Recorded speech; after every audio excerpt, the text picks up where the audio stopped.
31 जुलाई को जो tax filing हुई, सीजन एक पूरा हुआ था, उसमें हमने बताया था कि 53 लाख लोग नए टैक्स पेयर आए हैं, 16% की ग्रोथ थी। अभी तक लगभग 7.27 करोड़ रिटर्न आ चुके हैं और ये साइकिल 31 दिसंबर को पूरी होगी। तो हमारा मानना ये है कि हम नए टैक्स पेयर में और रिटर्न फाइलिंग में दोनों बहुत ही उम्दा रहेंगे और इससे एक टैक्स का जो है वो वाइडन ही होगा, हमारा टैक्स कलेक्शन डीपन होगा। तो टैक्स जल्दी से जल्दी जो है प्रोसेसिंग हो, इनकम टैक्स और रिफंड जो है और जल्दी से जल्दी मिले, उसके लिए क्या कर रहा है इनकम टैक्स और किस तरह से अभी जो फिगर्स आई हुई है रिफंड वगैरह की, उसके बारे में बता सकते हैं? देखिए, ये चर्चा का विषय बना हुआ है कि हम लोग बहुत जल्दी प्रोसेसिंग कर रहे हैं।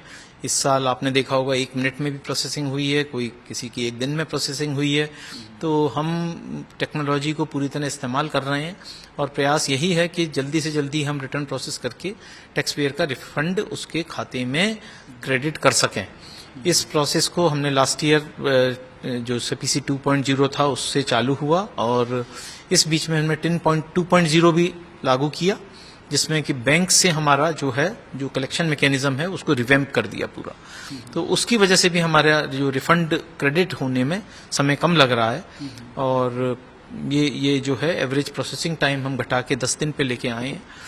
प्रयास यही है कि इसको हम घटाते रहें और टैक्स पेयर को क्विक रिफंड मुहैया कराएं।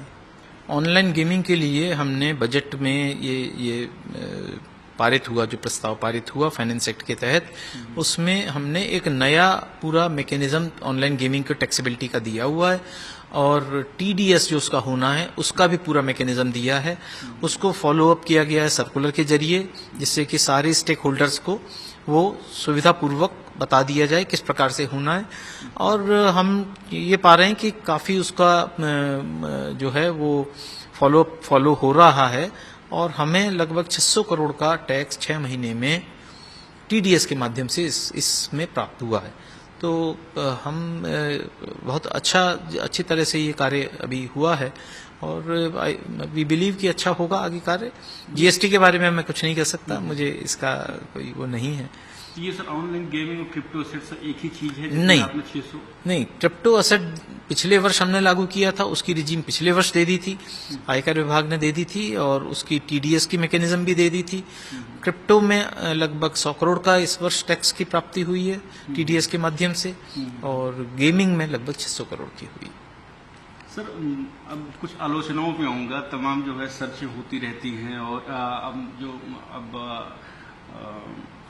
और सवाल उठते रहते हैं सर्चों के ऊपर, इनकम टैक्स के सर्चों के ऊपर, उसको लेकर किस तरह से उस सर्चों को किस तरह से आप देखते हैं जो आलोचनाएं होती हैं?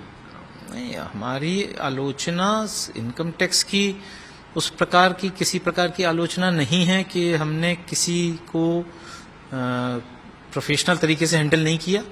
मेरे ख्याल से इस प्रकार की कोई आलोचना नहीं है और हमारी जो सर्चेज हैं वो बिल्कुल क्रेडिबल एविडेंस पे बेस्ड होती हैं। पक्का एविडेंस हमारे पास होता है, उसकी रिसर्च की जाती है, पूरी छानबीन की जाती है, तैयारी की जाती है, तभी हम इस प्रकार का कोई भी एक्शन को अंजाम देते हैं।